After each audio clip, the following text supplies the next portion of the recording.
For me, Citizen Kane is too clever a film. There's too much Herman Mankiewicz in it, too much of that kind of somewhat superior knowing the way the world's cookie crumbles about the film. What I like in Citizen Kane are more incidental moments of the warmth of friendship, the sadness of the loss of friendship, rather than its pretense to be a kind of social analysis of a particular kind of American capitalist. So I very much want to champion the Magnificent Ambersons, the Falstaff movie, Touch of Evil,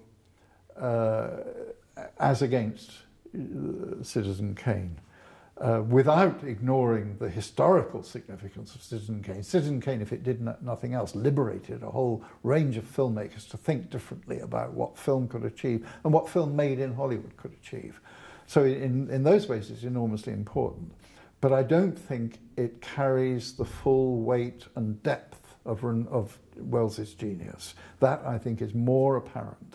What mattered to Wells, I think that's more apparent in the Magnificent Ambersons, and certainly in the Falstaff movie, which to my mind is his greatest achievement.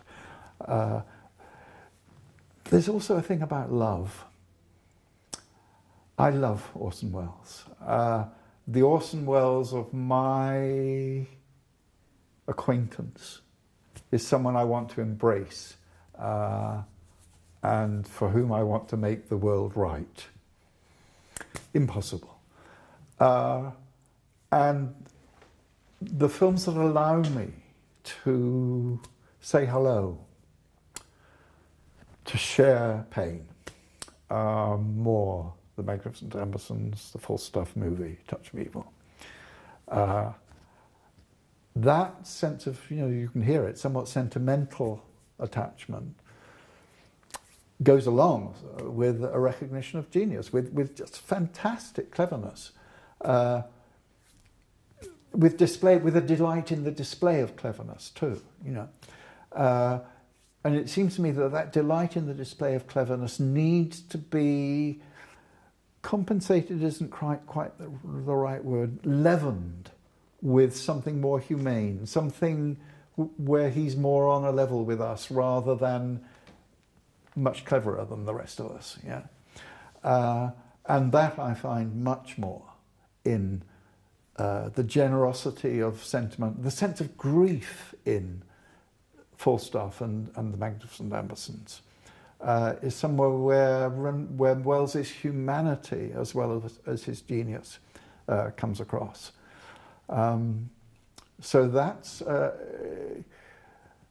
it's interesting when you're talking to people at a party, for instance, who you're introducing yourself as someone who teaches about movies and so on, and if it's been on television recently, people say, "Okay, so why is Citizen Kane the greatest film ever made?" And then you have to go through a big thing about, well, that's its reputation, but, to my mind, it doesn't come within the top 100, Let me tell you about Max Ophuls, let me tell you about Otto Preminger and so on.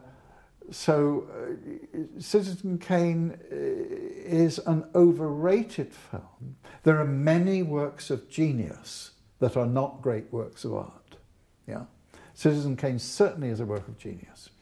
It is not a great work of art to my mind. It's, oh goodness, it's a pretty damn good film. But in terms of, it only has in moments the kind of depth that I find throughout the Falstaff movie or the Magnificent Ambersons. Well, I love the technical wizardry, especially the technical wizardry with the soundtrack. But also, he was one of the greatest directors of actors that we've had. That perhaps, what I want to say alongside that, because it's less, maybe that isn't recognised enough, but what is scandalously under-recognised is that Alfred Hitchcock was also one of the great actors, directors. People love to quote that thing about actors as cattle and so on. If only they'd look at the films, where has James Stewart, where has Cary Grant given a better performance? Which carries the magnetic aspect and the psychological depth that they deliver in Hitchcock's movies. Where are gestures more eloquent than in Hitchcock's films? Yeah? They're as eloquent in Orson Welles's, in Max Orphos's, in Jean Renoir's, but Wells was a genius with actors. And again, in that way of allowing the characterization to draw on the reality of the actor, which seems to me a vital part of film direction, not so vital a part of theatrical direction of actors. I've forgotten what question I set out to answer, but certainly for me, one of the delights of Welles's work is the depth that actors achieve. One wonderful example of that is there was a splendid English actress called Margaret Rutherford, who was a major star of British movies, mainly in trash, and mainly as a sort of stereotypical bumbling old middle-class woman. And Wells gave her an opportunity with the character of Mistress Quigley in the Falstaff movie to show us that she was actually an actress of genius. She could have been allowed to show this in film after film after film, but Wells made it possible.